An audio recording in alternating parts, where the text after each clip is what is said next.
Salut à toutes et à tous, soyez les bienvenus pour cette deuxième partie de mon voyage à Buenos Aires et aujourd'hui nous partons pour le quartier où tout a commencé à Buenos Aires, le quartier de San Telmo. En route pour un saut dans l'histoire au pays du tango.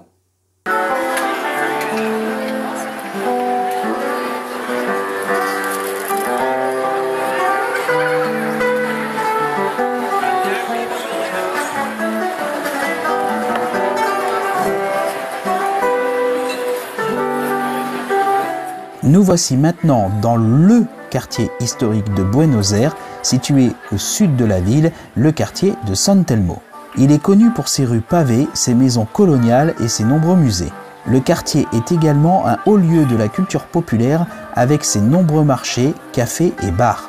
San Telmo est un quartier qui est toujours en mouvement. Il est idéal pour se promener, faire du shopping, manger et boire un verre. Le quartier est également un excellent endroit pour découvrir la culture argentine avec ses nombreux musées et ses nombreuses galeries d'art.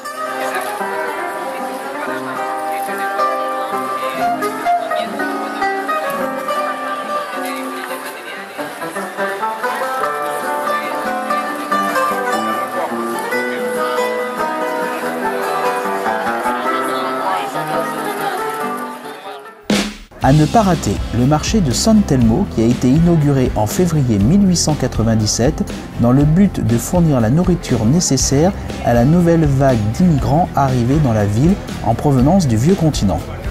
Le bâtiment conserve sa structure interne d'origine composée de poutres métalliques et de colonnes avec des toits en tôle et en verre. Au centre se dresse un grand dôme.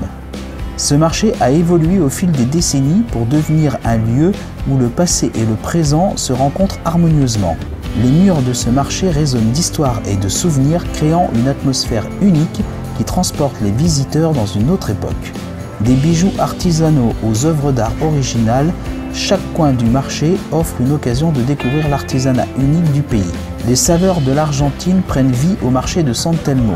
Des parfums alléchants de viande grillée s'entremêlent avec les notes sucrées de la pâtisserie locale.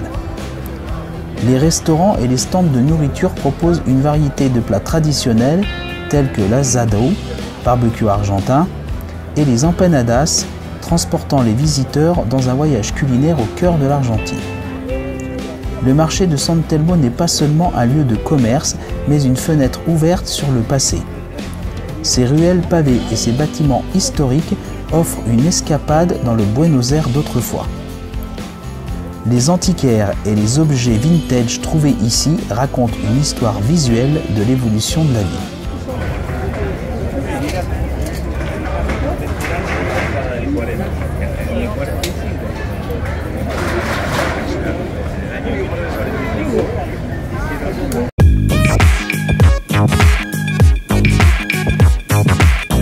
C'est fini pour ce quartier, mais n'hésitez pas à y flâner, il est vraiment top.